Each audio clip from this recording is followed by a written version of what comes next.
Good evening everyone, कैसे हैं आप सब लोग। मेरा नाम है राहुल और मैं दूंगा आपको सीडीपी का practice set. Rahul Pandey official Telegram channel है, you can join it for PDF and more informations. पहले क्वेश्चन से स्टार्ट करेंगे। मनोविज्ञान की जननी और जनक पूछ रहा है। पहले नंबर पे जननी बताना, फिर जनक बताना। तो देखो, जननी तो दर्शन शास्त्र है, जनक अरस्तु है, पता ही होगा। आधुनिक युग में कौन है मनोविज्ञान के जनक?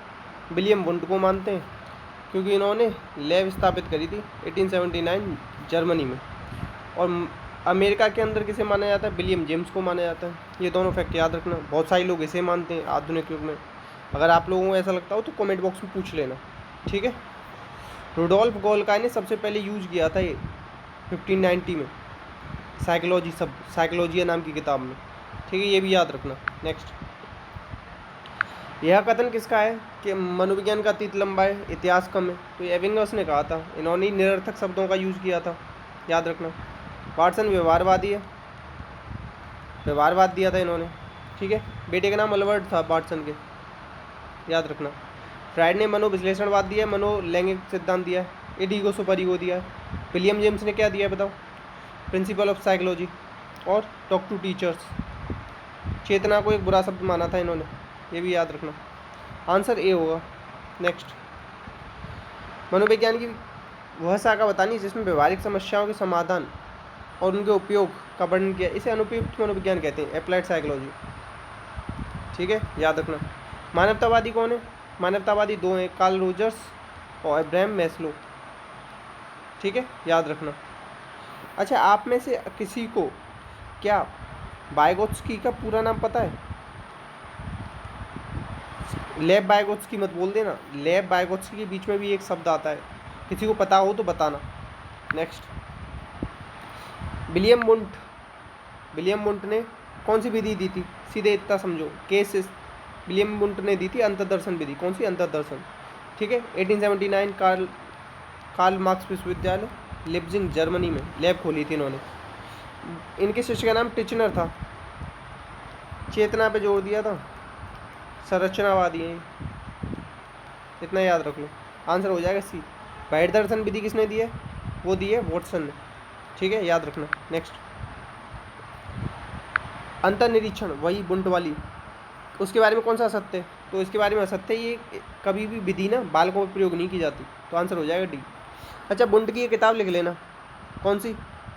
बुंट की किताब का नाम है फंडामेंटल ऑफ साइकोलॉजी, ये भी याद रखना। नेक्स्ट, ऐसा भैया कौन सा विद्वान आ गया जिसने अपने अंदर देखना ये अंतर्दर्शन बोल दिया? अंतर्दर्शन के बारे में क्या बताया था मैंने आपको? अंतर्दर्शन के बारे में बताया था कि ये किसने दिया है? बुंट ने दिया है। बुंट का शिष्य कौन था? टिचनर। जब समझ में ना आए ना किसने किया है, तो ऐसे निकाल के देखो, तो टिचनर ये दे रखा, इन्होंने दिया है। आंसर होगा बी। नेक्स्ट, मनोविज्ञान की सबसे बड़ी शाखा कौन सी? नैदानिक मनोविज्ञान। निदान के बाद क्या किया जाता है? उपचार किसी भी चीज़ का, याद रखना। आंसर हो जाएगा डी। 40% से ज़्यादा एरिया इसी का है, नैदानिक मनोविज्ञान का। नेक्स्ट है आधुनिक मनोविज्ञान में वही विलियम वुंट ने प्रथम प्रयोगशाला कब स्थापित की? क्वेश्चन नंबर 8 जवाब आप देना, मैंने दो बार बता दिया आज में ये। नेक्स्ट, प्राक वैज्ञानिक काल में मनोविज्ञान किसकी शाखा था? दर्शन शास्त्र की, बताया तो तभी। एसेंशियल ऑफ साइकोलॉजी नामक किताब किसने लिखी? तो देखो, ये नई किताब नहीं लग रही, ऐसा नहीं लग रहा न्यू पढ़ रहे हैं कोई किताब। तो न्यू नाम कौन सा दे रखा है? पिल्सबरी। ये नाम आज तक नहीं सुना आपने। आंसर होगा इसमें कौन सा? बी, ठीक है। इस तरीके से निकाला करो। व्यवहारवाद संप्रदाय का जन्म हुआ संरचना और प्रकारवाद दोनों के विरोध में हुआ था। प्रकारवाद किसने दिया था? विलियम जेम्स, ठीक है, याद रखना। और संरचनावाद किसका था? ये बुंट वगैरह का था, ठीक है। नेक्स्ट, जैसे अमेरिका में व्यवहारवाद आया था, गेस्टाल्टवाद आया था जर्मनी में, विरोध इसने भी उसी चीज़ का किया था, संरचना और कार्य का। आंसर हो जाएगा बी। जर्मनी में कौन था प्रवर्तक इसका? पर्दिमर। कब आया था? 1912, ठीक है। नेक्स्ट, गेस्टाल्ट जो संप्रदाय है ना, उसमें क्षेत्र सिद्धांत किसने दिया था? कोडलेविन ने दिया था। और इसका एक फॉर्मूला भी याद रखो, बी बराबर FP/E। बिहेवियर क्या होता है? फंक्शन होता है पर्सन और उसके एनवायरनमेंट का। कोलर ने ना गेस्टाल्ट में सबसे ज़्यादा प्रयोग किए किस पे? चिंपैंजी। नाम सुल्तान। कहाँ पे किए थे? टेनरीफ द्वीप तक, किनारी शहर था, ये याद रखना, ठीक है। और इसकी किताब है एक मेंटेलिटी ऑफ एप्स, याद रख लेना, आंसर बी होगा। और कोफका ने क्या किया था? द थ्योरी ऑफ गेस्टाल्टवाद, ये किताब लिखी, आंसर बी है इसका। कलकत्ता विश्वविद्यालय 1916 में एस सेन गुप्त, इन्होंने विभाग खोला था। ठीक है, नेक्स्ट। अब ये पूछा है NAOP, सीधे याद करने वाला क्वेश्चन है। 1989 क्या है? 1989, दोबारा लिख देता हूँ, याद रख लेना। अब जो वॉटसन था ना, चेतन अनुभूति नहीं हो सकती, उसने कहा था वॉटसन ने कि विषय वस्तु की चेतन अनुभूति नहीं हो सकती। क्यों? क्योंकि इसे प्रेक्षित ही नहीं किया जा सकता, इसमें कोई परीक्षण नहीं किया जा सकता। Answer A. नेक्स्ट। मनोविज्ञान के किस संप्रदाय को उद्दीपक अनुक्रिया वाला कहा जाता है? तो ये सब व्यवहारवादी कौन है? थॉर्नडाइक है, स्किनर है, पावलोव है। ठीक है, आंसर क्या हो जाएगा? बी। ठीक है, और बस पर्यावरणवादी कौन है? रूसो। और कौन है? टैगोर। ठीक है, नेक्स्ट। इंडियन साइकोलॉजी एसोसिएशन 1924 में खुली। अब ऐसे पूछ ले कि बाल मनोविज्ञान की शुरुआत कब हुई इंडिया में? तो 1930। और मनोविज्ञान की कब हुई? तो 1920। ये दोनों डेट और याद रखना। नेक्स्ट। बच्चों को कम से कम बतलाना चाहिए, मतलब खुद कम बतला, उन्हें ज़्यादा से ज़्यादा खोजने के मौके हो। तो ये हर्बर्ट ने पंचपदी प्रणाली दी थी। ठीक है, याद रखना। प्रस्तावना, प्रस्तुतिकरण, साक्षर, सामान्यीकरण, अनुप्रयोग। गणित पे जोर दिया था, एकेडमिक डिसिप्लिन दिया था, स्मृति स्तर दिया इन्होंने, बोध दिया था मॉरिसन ने, चिंतन ने दिया था चिंतन स्तर दिया था हंट ने। फ्रॉबेल ने क्या दिया? किंडरगार्टन भी दिया, सबसे पहले जर्मनी में खुले थे ये। ठीक है, विश्वविद्यालय नहीं, विद्यालय। नेक्स्ट। शुद्ध और स्पष्ट बोलने की आवश्यकता या योग्यता क्या कहलाती है? ये कहलाती है वाचन द्वारा। जितने ज़्यादा से ज़्यादा वाचन करोगे ना, शुद्ध और स्पष्ट बोल पाओगे।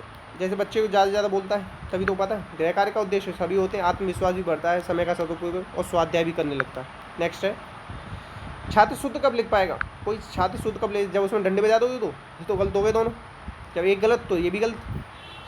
अब देखो, ये अशुद्धियों से अभिभावक से परिचित कराना, अभिभावक को काम करना है। क्या काम करना है? वो जब छात्र अपनी त्रुटियों का ज्ञान खुद को हो जाएगा। नेक्स्ट। बालक स्वयं सुधार करके सीखता है, जैक्टोट विधि है, पहले देखता है फिर मिलाता है, इसमें सीखता है। आंसर हो जाएगा सी। अनुकरण विधि या व्याख्यान विधि, ये किसने दिए दोनों? तो ये दोनों दिए प्लेटो ने। ऐसे कर याद करा मैंने, वो जब ब्याह हो जाता है ना, ब्याह मतलब शादी वगैरह होती है, तो अनुकरण, एक के पीछे एक प्लेट लेके घूमते हैं ना, तो ऐसे याद रखो। आंसर हो जाएगा सी। नेक्स्ट। पाठ्य योजना बनाने के पीछे शिक्षक का उद्देश्य क्या होता है? शिक्षक का उद्देश्य होता है शिक्षण को प्रभावी बनाना, अनुशासन बनाना थोड़ी ना पाठ्य योजना में काम आता है। आंसर आएगा सी। नेक्स्ट। अच्छी लग रही हो क्लास तो प्लीज़ शेयर किया करो यार। थॉर्नडाइक के प्रयास और त्रुटि सिद्धांत दिया था थॉर्नडाइक ने। ठीक है, व्यवहार, और ये क्या है? व्यवहारवादी है, ये भी पता होगा। तो किस रूप में जाने जाते हैं? इन्हें संयोजनवाद का सिद्धांत कहते हैं, थॉर्नडाइक के सिद्धांत को। ठीक है, याद रखना। निर्माणवाद का सिद्धांत किसका? पियाजे का है, वाइगोत्स्की का है। पियाजे को रेडिकल कंस्ट्रक्टिविस्ट कहते हैं, इन्हें सोशल कंस्ट्रक्टिविस्ट कहते हैं। ब्रूनर भी है वैसे निर्माणवादी, जिसने 3 अवस्था बताई थी, inactive, iconic, symbolic. Relevance of education किताब लिखी थी। संज्ञान की बात पियाजे करता है, 4 अवस्थाएं दी हैं, इंडिविजन, पूर्व संक्रियात्मक, मूर्त, अमूर्त। ठीक है, और पियाजे ने 2 अवस्थाएं बताई, नैतिक विकास की, हेट्रोनॉमी, ऑटोनॉमी। किताब लिखी है कौन सी? Moral judgement of child conception of physical world. 2 किताबें। आंसर ए है। नेक्स्ट। इसमें से सामाजिक संज्ञानात्मक सिद्धांत में किसने दिया था सामाजिक संज्ञानात्मक सिद्धांत? अच्छा चलो, ये नहीं पता। सामाजिक अधिगम सिद्धांत ये किसने दिया? अब याद आ गया, बंडूरा। ये वाला नाम सबने सुना है, कनाडा का था। ठीक है, याद रखना। दंड की बात कोई नहीं करता, तो 2 इसमें से काटो, इसमें से काटो और इसमें से भी काटो। आंसर हो जाएगा बी। ऐसे निकाला करो जल्दी आंसर। नेक्स्ट। एरिक्सन के सिद्धांत में बच्चा उद्योग बनामीनता कौन सी स्टेज है? 4थी स्टेज आ गई, 6 से 12 साल, बाल्यावस्था वाली। 8 अवस्थाएं दी है ना इसमें। और चाइल्डहुड एंड सोसाइटी, ये किताब लिखी है। सिस्टोनिक और डायस्टोनिक, ये 2 कॉन्सेप्ट भी दिए। तो सक्षमता की भावना आ जाती है इस अवस्था में बच्चे में, तो आंसर हो जाएगा बी।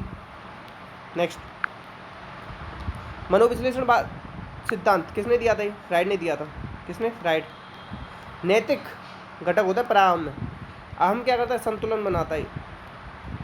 कोई देख रहा है तो चोरी मत करो, नहीं देख रहा तो कर लो, ये वो वाली बात है। या छोड़ो, ये थोड़ा हार्श हो गया एग्जाम्पल, और अच्छा एग्जाम्पल दूँ। घर पे बर्थडे था, केक आया घर पे, सब सो रहे हैं तो फ्रिज में से निकाले केक खा लो, कोई नहीं देख रहा तो, और सब जग रहे हैं तो मत खाओ, पकड़ जाओ। ठीक है, आंसर हो जाएगा इसका बी। मनोलैंगिक सिद्धांत भी दिया था इन्होंने, 5 स्टेज बताई थी उसमें। Oral, anal, phallic, latency, genital. और बताऊँ, एरोस थानोटोस, दो ग्रंथियाँ बताई थी। थानोटोस होती है मृत्यु मूल प्रवृत्ति, एरोस होती है जीवन मूल प्रवृत्ति। साइकोपैथोलॉजी ऑफ एवरीडे लाइफ, ये किताब है इनकी। नेक्स्ट, थॉर्नडाइक ने निम्न में से कौन सा नियम सुदृढ़ीकरण की आवश्यकता है? ये प्रभाव का नियम है। इसे ही क्या कहते हैं? इसी को कहते हैं क्या? सुख दुख का नियम या संतोष असंतोष का नियम। तत्परता के नियम को कहते हैं रुचि का नियम। अभ्यास है उपयोग अनुपयोग का नियम। आंसर हो जाएगा डी। एक CABD सिद्धांत भी है, वो भी इन्हीं का दिया हुआ है। किसी को फुल फॉर्म बताओ CABD की तो बताना। बुद्धि 3 प्रकार की बताइए, मूर्त अमूर्त सामाजिक। 3 प्रकार के व्यक्तित्व बताएं, कौन कौन से? स्थूल सूक्ष्म प्रत्यक्ष, याद रखना है। नेक्स्ट, इसमें से कौन सा शास्त्रीय अनुबंधन सिद्धांत की एक मूल अवधारणा नहीं है? तो नकारात्मक पुनर्वलन की वो बात नहीं करते। ये सब किसका है? नकारात्मक, स्किनर का है। स्किनर का चेनिंग शेपिंग है, operant conditioning, instrumental conditioning, programme learning, ये सब इसी का है। ठीक है, और इसका क्या है? बिहेवियर ऑफ ऑर्गेनिज्म किताब है इसकी, स्किनर की। आंसर क्या हो जाएगा? डी हो जाएगा। शास्त्रीय अनुबंधन सिद्धांत पावलोव ने दिया था, 1904 में इन्हें नोबेल मिला था। कुत्ते पर प्रयोग किया, पैरोटिड ग्लैंड पर किया उसकी। ठीक है, ये याद रख लेना।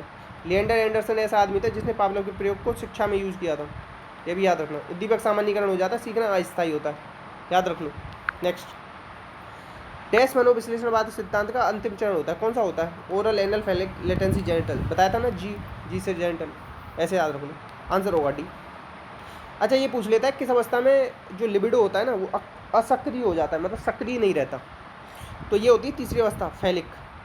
रोक लो, दोबारा बताऊँ, 0 से 18, 28, 3, 3 से 6, ये आएगा लेटेंसी में।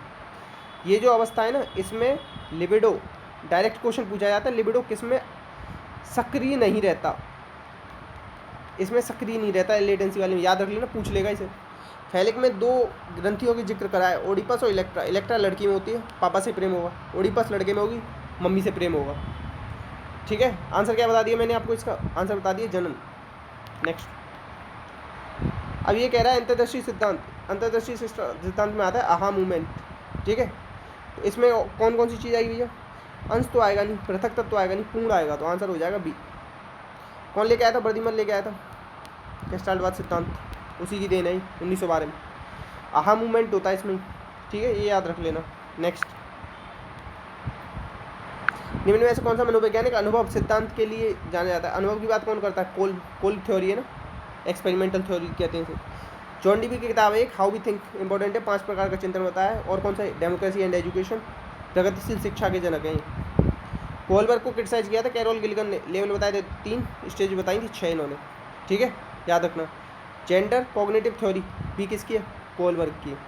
कोलबर्ग की किताब है मोरल डेवलपमेंट ऑफ चाइल्ड। ठीक है, याद रखना इतना। आंसर सी होगा। नेक्स्ट, चेरोम ब्रूनर के चरणों में अनुक्रम सही बताना है। तो इनएक्टिव आइकॉनिक सिंबॉलिक बताया था ना, 1 2 3, क्या हो जाएगा? BAC। BAC कहाँ है? ये रहा। अच्छा, ब्रूनर ने क्या दिया था? रेलिवेंस ऑफ एजुकेशन किताब तो है ही इनकी। और कौन सी एक टर्म दिया इन्होंने? Spiral curriculum. अच्छा, इसके फोल्डिंग जो आप पढ़ते हो ना, बाइकोस्की ने जिसे यूज किया वो टर्म इन्होंने दिया, याद रख लेना। ये फंसा देगा क्वेश्चन आपको, टर्म किसने दिया अगर पूछ लिया तो। नेक्स्ट, MKO के बारे में पूछ रहा है। अन्य अधिक जानकार उन्हें संदर्भित करता है जिनके पास डैश से अधिक ज्ञान होता है। जिनके पास शिक्षार्थी से अधिक ज्ञान होता है वो सारे MKO होते हैं। मतलब तुम कुछ सीख रहे हो तो तुमसे ज़्यादा जिसके पास ज्ञान है तो वही सब MKO हैं तुम्हारे लिए, चाहे छोटा हो बड़ा हो कोई हो। अब इसमें पूछ रहा है कि अधिगम प्रक्रिया का तार्किक क्रम कौन सा बताओ। तो सबसे पहले आती है आवश्यकता आई, फिर आप होने चाहिए तत्परता, वो आती है ना थॉर्नडाइक के नियम के अनुसार, फिर आ जाएगी स्थिति अंतर के लिए। ठीक है, याद रखना। अंतर्दृष्टि की विशेषता कौन सी बताओ? कौन सी नहीं है? आकस्मिक आता है उसमें सॉल्यूशन ये सही है, सहजता से होना सही बात है, नवीन परिस्थिति अनुकूल सही, भविष्य की बात इसमें नहीं करते, तो आंसर हो जाएगा डी। नेक्स्ट, किशोर अवस्था की कौन सी विशेषता नहीं बताओ? किशोर अवस्था में क्या नहीं होता? बहिर्मुखी व्यक्तित्व का विकास नहीं होता, ये बाल्यावस्था में हो जाता है। याद रखना, बहिर्मुखी कब होता है? बाल्यावस्था में। किशोर अवस्था में कितना हो जाता है मांसपेशियों का? 45% हो जाता है। अच्छा, ये पूछ लेगा कि शैशवावस्था में कितना होता है? तो 22% होता है, इतना याद रखना। मूल संक्रियात्मक अवस्था की कौन सी विशेषता नहीं है? तो देखो ये नहीं है अंत प्रक्रिया चिंतन, ये किसकी है? पूर्व संक्रियात्मक की है। इसे ही क्या कहते हैं? इंट्यूटिव रीजनिंग कहते हैं। थोड़ा समझा देता हूँ, जैसे बच्चा गिरा और साथ में कुत्ता भौंका तो वो कहेगा कुत्ता भौंका इसलिए मैं गिरा, ये है अंत प्रक्रिया चिंतन। ठीक है, नेक्स्ट, मृदुल उपागम का हिस्सा कौन सा नहीं बताओ? चलचित्र नहीं है, बाकी सब है। चलचित्र हार्ड होता है, हार्डवेयर का। मृदुल उपागम को क्या कहते हैं? सॉफ्टवेयर कहते हैं, याद रखना, डी हो जाएगा। अच्छा सही बताया करो आप लोग, आज एक बार बताना, शेयर करना और ये बताना क्या मैं जो पढ़ाता हूँ वो आपको समझ में आता है इतना एक्सप्लेन करके, क्या मेरे को इतना एक्सप्लेन करना चाहिए या नहीं करना चाहिए। देखो यार बहुत सारे लोग कहते हैं नहीं करना चाहिए, तो मैं नहीं चाहता कि उनके चक्कर में मैं उनका मतलब नुकसान हो जो अच्छे से पढ़ना चाहते हैं। तो आप लोग बताना जो जो चाहता है कि मैं इसे एक्सप्लेन किया करूँ ज़्यादा से ज़्यादा, नहीं तो फिर ऐसा करेंगे कि एक आध फैक्ट बताया और सीधे आगे बढ़ गए। ठीक है, तो बताना कैसी लगती है आपको वीडियो, एक बार शेयर करके सपोर्ट करोगे क्या आज? अच्छी लगी हो तो दिल से लाइक करना, दिल से सपोर्ट करना अगर अच्छी लगी हो तो, नहीं तो डिसलाइक कर देना अगर ना पसंद आई हो तो, कुछ तो करना है यार। तो यार बहुत मेहनत करके वीडियो बनाई जाती है, तो एक बार प्लीज़ अपना सपोर्ट दिखाओ। आप लोग मैं हम एक साथ मिलकर सपोर्ट करेंगे ना तो चैनल ग्रो करेगा। तो सपोर्ट करना प्लीज़ और शेयर करना। इसी के साथ कोई डाउट आया हो तो कमेंट बॉक्स में पूछ लेना। जय हिंद जय भारत।